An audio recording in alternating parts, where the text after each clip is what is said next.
Balayya versus Chiranjeevi అనే మాట వీళ్ళ సినిమా కెరీర్ మొదటి నుంచే వినపడుతోంది. అయితే ఇప్పుడు ఇది కాస్త ముదిరి రాజకీయ మలుపు తిరిగింది. ప్రధానంగా మొన్న 25వ తేదీ శాసనసభలో ప్రధానంగా బాలయ్య గారు మాట్లాడుతూ చిరంజీవి గారిని గాడు ఎవడాడు అని సంబోధించడానికి ప్రధానంగా మెగా ఫ్యాన్స్ అందరూ కూడా తప్పుపడుతున్నారు.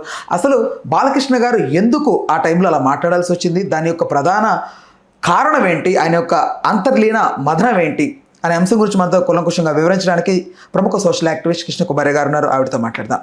అమ్మ నమస్తే. నమస్తే అమ్మ, బాలకృష్ణ గారికి ప్రధానంగా ఇప్పుడు అందరూ వ్యతిరేకంగా మాట్లాడుతున్న వాళ్ళందరూ కూడా మెంటల్ సర్టిఫికేట్ అనే ఇష్యూని మళ్ళీ తీసుకొచ్చారు. సో అంటే ఆయన మెంటల్ సర్టిఫికేట్ అనేది ఎందుకు వచ్చింది ఏంటనేది పక్కన పెడితే అసలు చిరంజీవి గారిని ఆయన టార్గెటెడ్గా అన్నారా, లేకపోతే ఆయన యొక్క ఆలోచన విధానం ఏంటి ఆ క్షణంలో, అసలు ఆయన మెంటల్ స్టేట్ ఏంటి, అసలు ఆయన అపోజిషన్? అసలు ఇప్పుడు అక్కడ శాసనసభలో మెంటల్ స్టేట్ గురించి మాట్లాడుకోవాల్సిన అవసరం లేదు, మొదటి మాట. పైగా ఇందాక మీరు అన్న దాంట్లో ఒక చిన్న సవరణ, అమ్మ చిరంజీవి గాడు అలా ఆయన ఎవడు, ఆ చిరంజీవి గారినే ఎవడు అన్నాడు, సైకో గాడు అన్నాడు. జగన్మోహన్ రెడ్డి ఏమో సైకో గాడు అన్నాడు. గట్టిగా బలవంతంగా ప్రెషరైజ్ చేసి పిలిచిన వాడు ఎవడు అన్నాడు. ఆ ఎవడు అనేది చిరంజీవి అనేదే వచ్చింది టాపిక్. ఇప్పుడు ఈయన ఏమన్నారు, కామినేని శ్రీనివాస్ గారు, చిరంజీవి గారు గట్టిగా ప్రెషర్ చేస్తేనే జగన్మోహన్ రెడ్డి ఆ రోజు మీటింగ్కి వచ్చాడు, లేకపోతే సినిమాటోగ్రఫీ పేరు నన్ను మాత్రం కలిసి వెళ్ళమన్నాడు, లేదు అనుకుంటే పోసాని కృష్ణమురళిని కలవమంటున్నాడు అని చెప్పి అన్నారు. అంటే ఈయనేమన్నాడంటే అక్కడ ఎవడు ప్రెషరైజ్ చేయలేదు, అంత ప్రెషరైజ్ చేయలేదు అన్నట్లు ఈయన మాట్లాడాడు. అసలు ఇప్పుడు కామినేని శ్రీనివాస్ గారు మాట్లాడిన దానికి బాలకృష్ణ గారు ఆ మాదిరి వివరణ ఇవ్వాల్సిన అవసరమే లేదు.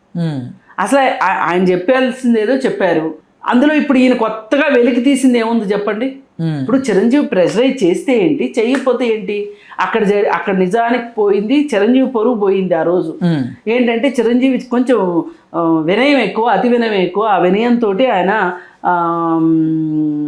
జగన్మోహన్ రెడ్డి కుర్చీలో నుంచి కూడా లేవకోకుండా ఉంటే ఈయన ఇలా కొంచెం వంగి నమస్తే పెట్టి బొకే ఇచ్చారు. దాన్ని వాళ్ళు ఆ క్యాప్చర్ని తీసి సోషల్ మీడియాలో పెట్టుకున్నారు వైసీపీ వాళ్ళు. అంటే మా అన్న సింహం, మా సింహానికి ఎవరైనా వచ్చి తల వంచాల్సిందే అన్నట్లు చిరంజీవిని కొంచెం అపహాస్యం చేశారు పాపం. ఎవరు దానికి జగన్మోహన్ రెడ్డి కరెక్ట్ అని ఎవరు అనలా. జగన్మోహన్ రెడ్డి తన పెచ్చతనాన్ని తనే బయటేసుకున్నాడు. దానివల్ల ఏమనుకున్నారంటే ఆ రోజు ఏనుగులు పోతుంటే కుక్కలు మరుగుతాయి, చిరంజీవి తన మర్యాద ప్రకారం తను ఉన్నాడు, దానికి రెండో వాళ్ళు కూడా మర్యాద ఇవ్వాల్సింది పోయి మర్యాద ఇవ్వకోకుండా పోజులు కొట్టాడు జగన్మోహన్ రెడ్డి అన్నారు. అక్కడ చిరంజీవి మర్యాదే నిలబడింది. ఇప్పుడు నిన్నైనా అసలు బాలకృష్ణ అసలు మాట్లాడాల్సిన అవసరమే లేదు ఈ టాపిక్లో.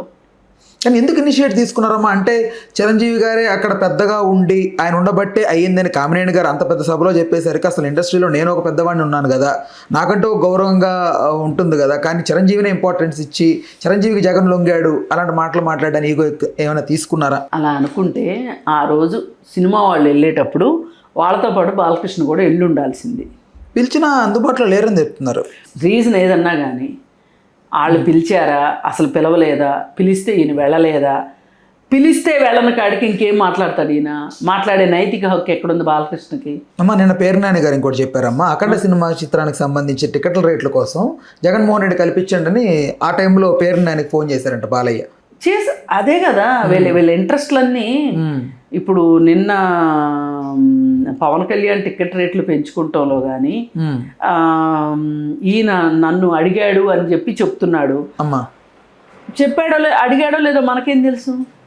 ఇప్పుడు పేర్నాని నోట్లోంచి వచ్చే అన్ని నిజాలా? ఆయన నిజాలు చెప్పడానికే ఆయన ఏమైనా సత్యహరిశ్చంద్రుడు ఏమైనా బోర్డు కట్టు కూర్చున్నాడు ఆయన? అసలు బాలకృష్ణ అడిగాడో లేదో? అడిగితే అడిగుండొచ్చు కూడా. నేను వీళ్ళు ఉన్నది సినిమాలు చేసుకుంటుంది డబ్బుల కోసమే కదా, పైగా ఇంకొక రకంగా జనాల్లో పాపులారిటీ ఉండటం కోసం. రెండు అందాల వాళ్ళకి పనికి వస్తాయి.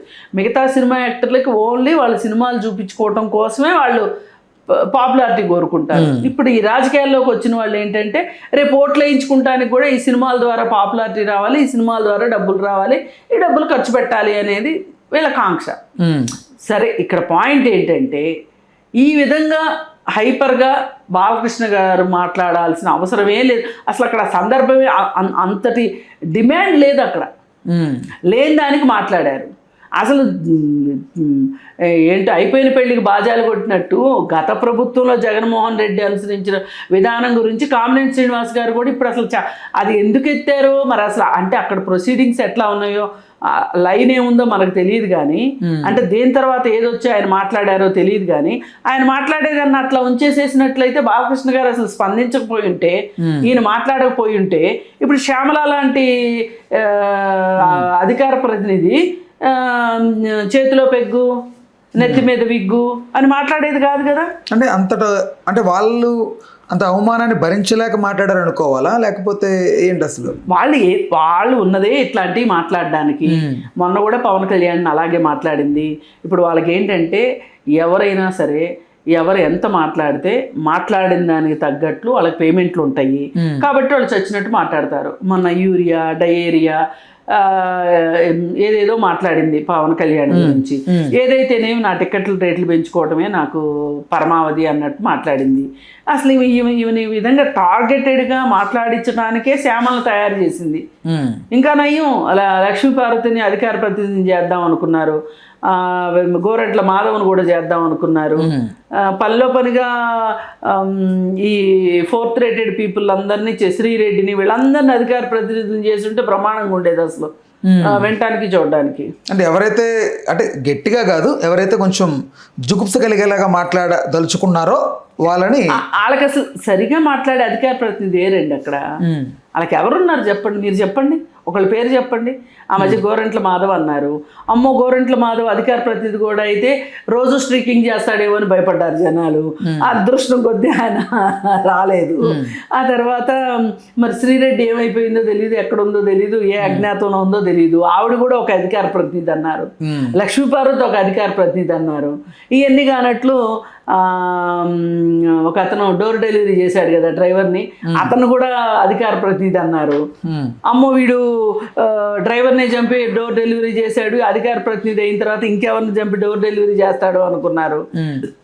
ఇట్లా వాళ్ళకి ఆప్షన్స్ కూడా లేవు వాళ్ళ పార్టీలో. అంటే ఆ పార్టీ దీనావస్థ అలా ఉంది, వైఎస్ఆర్ పార్టీ దీనావస్థ.